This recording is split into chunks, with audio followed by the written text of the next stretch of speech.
An awkward moment for Keir Starmer as his friend Sadiq Khan is slammed as a nasty person who has done a terrible job by the President of the United States while the President was sitting right next to the Prime Minister.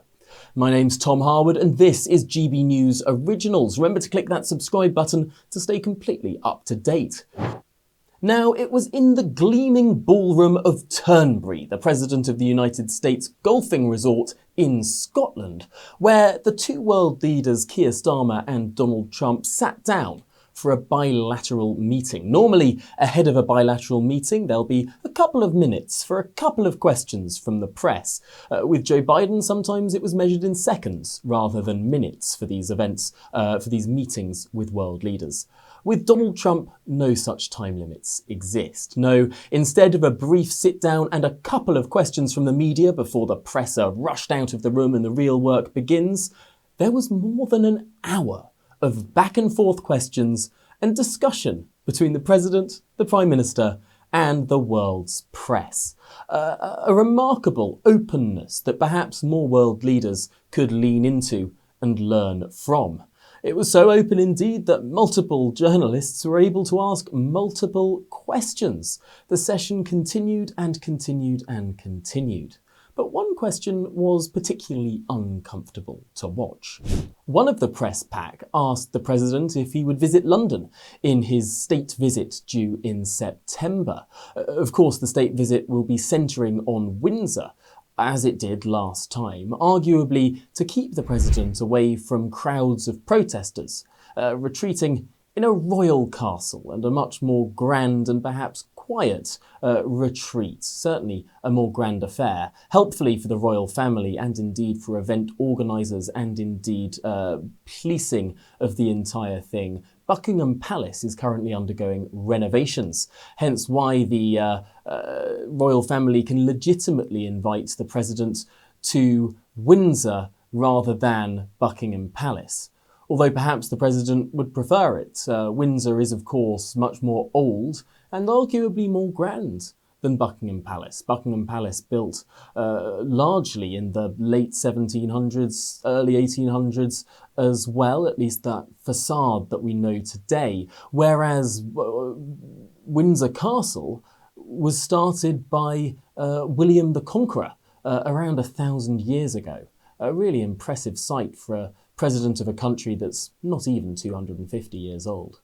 Well, of course, that is going to be the site of the presidential state visit. It will be a visit of great pomp and ceremony, but of course, Windsor is not in London. Hence the question, will the president be visiting London?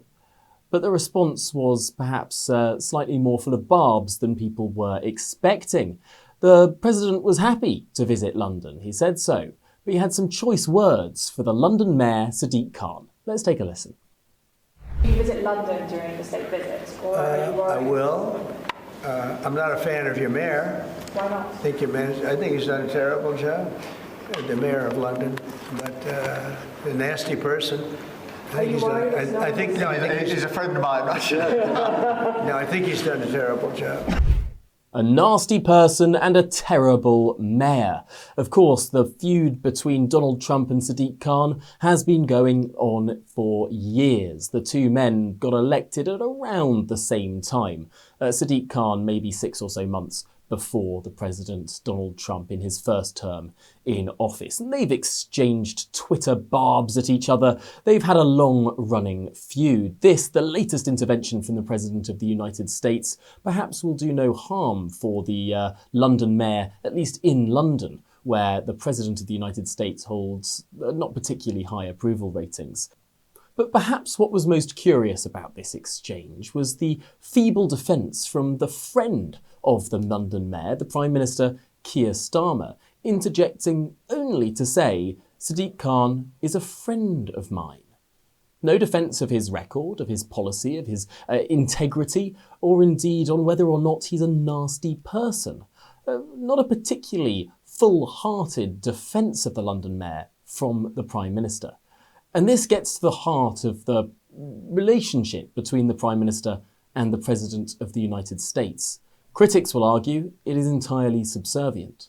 that the Prime Minister can't say what he thinks in front of the President, that he doesn't want to risk derailing the relationship that he's carefully built, the very diplomatic way that he's built that relationship with the President of the United States. But clearly there will be those who think that the Prime Minister either should have agreed or disagreed with the President, that his half-hearted defence was not quite sitting on the fence, it was somewhat in the camp of the London Mayor, but not at all a full-throttle defence. As time goes on, this will become difficult for the Prime Minister, that he has to walk this tightrope, tread so lightly, try to avoid saying anything that could remotely upset the President of the United States. Tony Blair was accused of being a poodle to George W. Bush, but of course that did raise the standing of Britain in the world. A Britain that is aligned with the United States on policy is a Britain that speaks more loudly. But of course, can Keir Starmer maintain his fragile electoral coalition if he's seen to be subservient to Donald Trump in the eyes of his left-wing voters, or perhaps not aligned enough in the eyes of voters on the right? As Margaret Thatcher famously once said, if you stand in the middle of the road, you get hit by traffic on both sides. Well, Keir Starmer stands at risk here of losing support of those who would rather he enthusiastically supported the Mayor of London, but also losing the trust of those who thinks that he should have said the opposite. Hello, I'm Bev Turner. Now, it can feel like the money in our bank accounts at the moment does not keep up with the cost of living, and maybe there's a solution. I'm here today with the CEO of TallyMoney, Cameron Parry. Cameron, what is TallyMoney? Well, Bev, with TallyMoney, you get a current account and a debit card, but instead of pounds, you use milligrams of gold as your everyday money. So why gold? Gold traditionally is a great store of value. It has, on average, gone up at over 11% per annum for the last 25 years against the pound. It's tripled in value in the last decade, and in the last 2 years alone, it's increased by 50% against the pound. Banks' savings products just can't compete with that level of growth.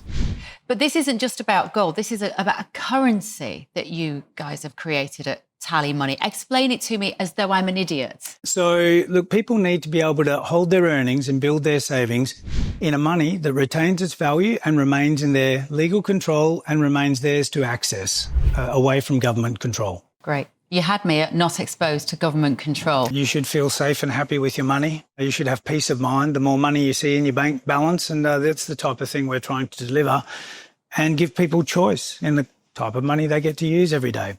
Brilliant. Thank you so much, Cameron. Thank you.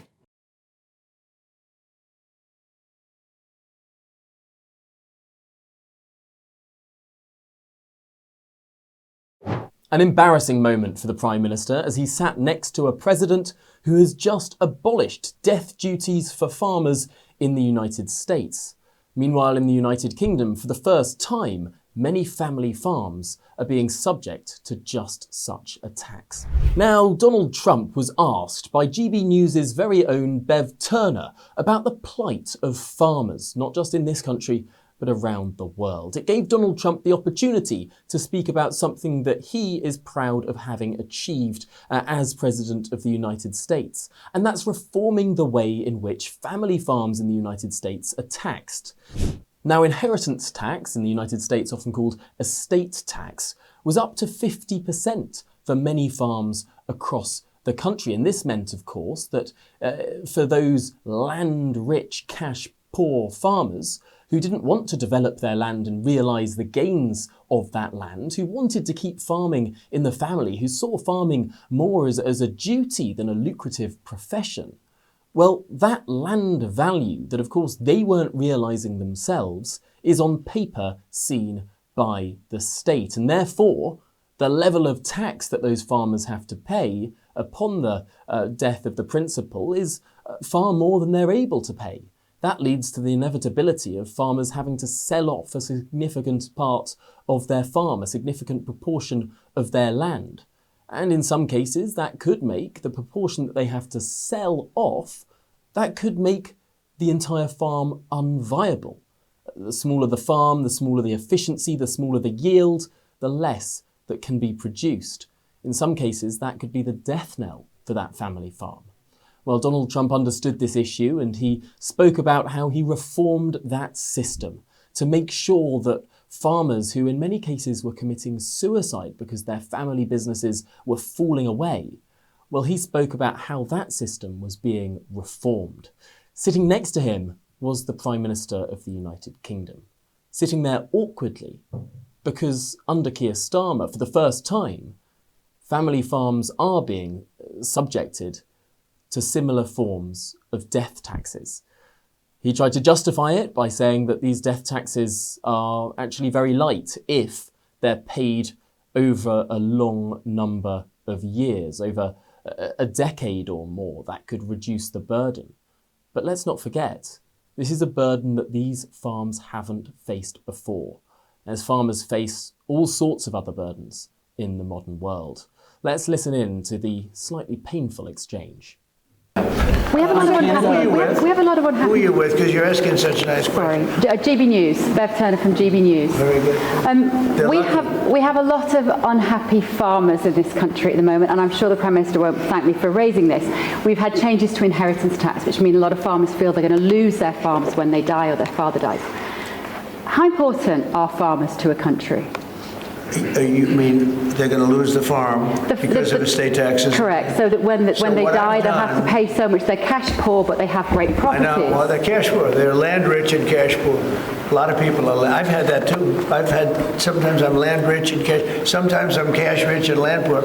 I like it both ways, but as I get older, I like the more conservative route. So I did something that I don't know if you can do, but it was great.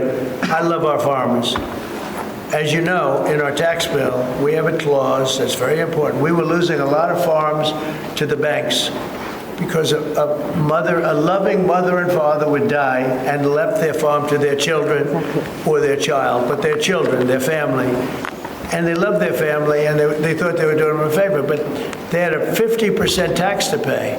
So the land would get valued and at a high number, because some of the farms were valuable, but they didn't, they couldn't quantify it. And they'd go out and borrow money to pay the estate tax or the death tax, as it's called. And they'd overextend and they'd lose the farm. And they'd commit suicide in many cases. Yeah, we're seeing that.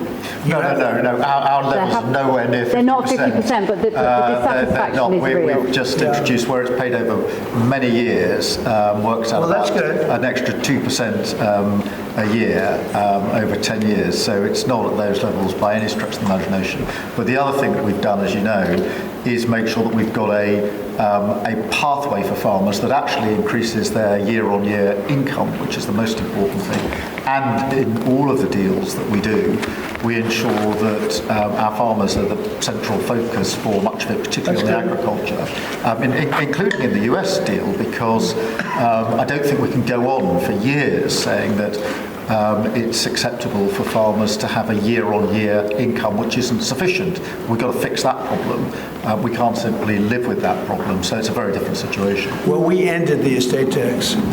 There is no estate tax on farms. Maybe you could do the same. So when a parent leaves their farm, because again, a lot of these farms, they don't make a lot of money, but it's a way of life, and they love their way of life, and they love that dirt. That dirt is the most beautiful thing they've ever seen. They love it. I mean, they're farmers. They love doing it. They don't know how to do anything else, but they don't want to do anything else. I speak to farmers. I say, would you like to live in my penthouse in Manhattan? It's always beautiful. No, sir, I want this farm. And what happens is, we were losing a lot of people to suicide. They'd borrow money to pay the estate tax, and they were not able to pay it. And some banks are ruthless; they wouldn't do anything, and they would end up committing suicide. We have totally ended the estate tax in those situations. So there's no estate tax. So when a parent leaves the farm to the kids, they don't have to worry about their local, possibly unfriendly banker coming in and stealing their farm. An awkward contrast, perhaps, there between two different world leaders who have taken diametrically opposing positions when it comes to inheritance tax for farmers. In the United Kingdom, for the first time, family farms that, of course, are under huge financial pressure scrambling around to try and find how they can possibly either pay this death tax or take out costly insurance to pay the death tax. In any way, it is a cost placed upon those farms at a time when there are more regulatory constraints on how those farms can operate. Whereas in the United States, you've had more deregulation with regard to those farms, and also, in many cases, the slashing or indeed abolition of those estate taxes, that death tax. It is a clear as night and day contrast between these two countries and the approach they've taken to taxation, especially inheritance taxation and family farms.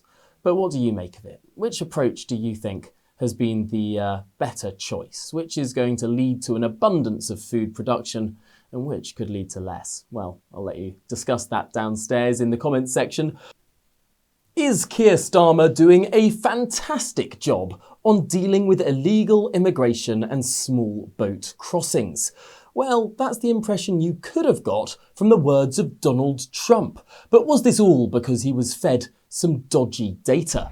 Now, the Prime Minister appeared in front of Donald Trump on his magnificent Turnberry estate, those steps leading up to that grand house built by Donald Trump, and of course the beautiful golf course that has been expanding in recent years. Part of the reason for Donald Trump's visit here, of course, as well as to open that memorial garden to his mother, a native Scot. But really more than that, there was also so much politics to discuss. And in an impromptu press conference that no one expected coming on those steps of that estate, well, the President of the United States was thrown all sorts of questions. One pertinent one, of course, was on the small boats crisis.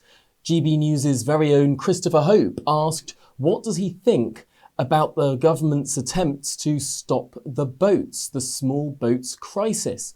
But Donald Trump didn't appear to know what the small boats crisis was. He turned to the Prime Minister for an explanation. And before anything else was able to be interjected, the Prime Minister quickly said that it was all about illegal immigration, and indeed the Prime Minister was stamping down on illegal immigration. He went on to say that there has been a new deal signed with France, that's true, and there have been 35,000 returns of illegal migrants. Well, that's partially true, but misleading. There have been 35,000 deportations, but of course not many of those were actually small boat migrants. Most of those are voluntary returns of individuals who have overstayed their visas, flown in on legal means, but overstayed the time they're allowed to stay in the United Kingdom. In many cases, these people have been offered financial incentives to leave voluntarily. So that 35,000 number, bandied by the government, doesn't apply to small boats. It's misleading to imply that it does, as with the Prime Minister's statement to the President of the United States. But there's something more here. The President was given the false impression that those small boat crossings were going down, not up. It gave the President an opportunity to boast about how he was able to get the southern border crossings down to zero in the last month. But the Prime Minister of this country heavily implied he'd done something similar. Nowhere was it mentioned that those small boat crossings have risen by 50% compared to last year. An enormous rise, a serious problem, a problem that the government just doesn't have a grip of. But because Donald Trump's introduction to the topic of small boats was made by the Prime Minister, because the Prime Minister explained to the President what small boats were in the same breath as he said he was dealing with the problem, that's where the Prime Minister got the soundbite he wanted, that he was doing a fantastic job about dealing with illegal immigration. Let's listen in. What's your advice on the small boats crisis, Mr. President? How would you deal with it?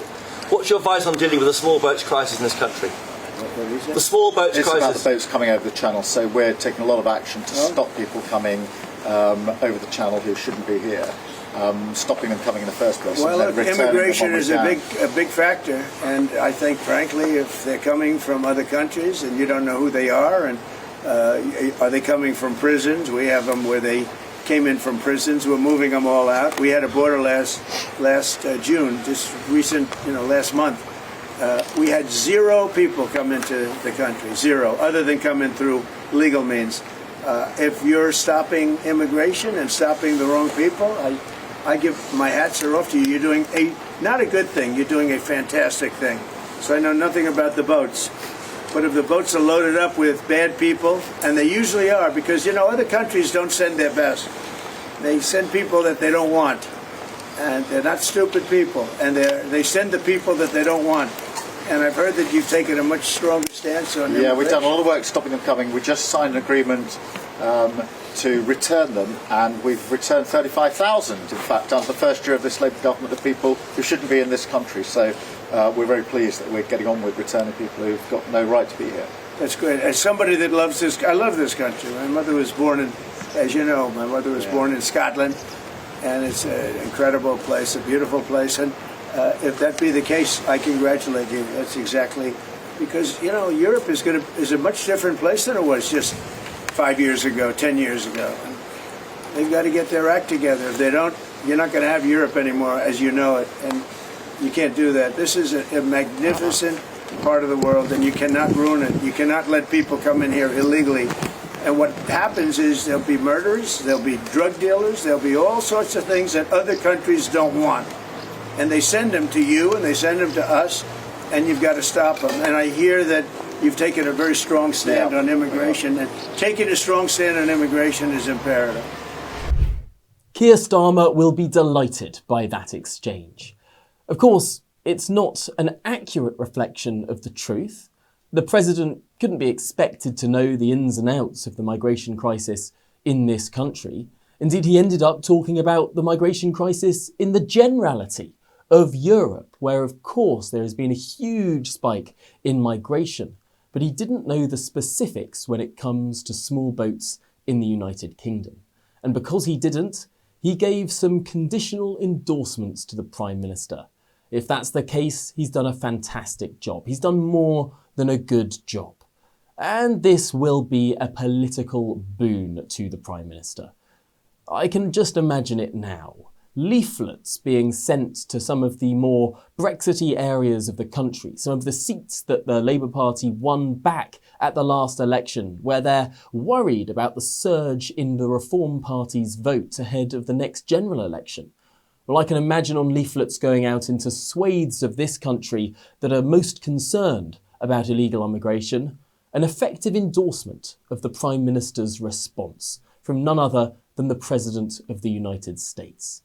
Keir Starmer is doing a fantastic job, the leaflets could say, as they land on the doormats of some of those areas that the Labour Party is most afraid of slipping away. It's clearly a beneficial arrangement for the Prime Minister to be the only guy in the room when he's there with Donald Trump, when he has Donald Trump's ear. Because the history of Donald Trump has always been to be really full of praise to those who he meets. He is a great flatterer and always has been. It served him well in the world of business and has served him well in the world of politics, although sometimes it gets him into hot water. His default mode to say any world leader his default mode to say that any world leader he meets is great, fantastic, or any other positive word, well, it's also led into the criticism that he's said great things about Kim Jong-un, or about Vladimir Putin, even Xi Jinping. But of course he says the same about Friedrich Merz and Keir Starmer too. He's a people pleaser. That's how he does business. But of course, that also means that leaders in various countries, unless they get on the wrong side of Donald Trump, and some eventually do, but leaders in countries that toe the line, that play it well, that are sufficiently subservient to Donald Trump, well, they can expect to be praised to the rafters. And that seems to be what has happened with Keir Starmer in Turnberry today. Will it last the rest of the day and tomorrow when Donald Trump and the Prime Minister fly up to Aberdeen too, when energy, perhaps a more contentious issue, becomes a greater focus point of discussion? Could things derail? Or will the Prime Minister play his diplomatic best and keep silent at the most opportune moments? Well, we'll have to wait and see, and we'll follow it all here on GB News. So remember to click that subscribe button to stay completely up to date.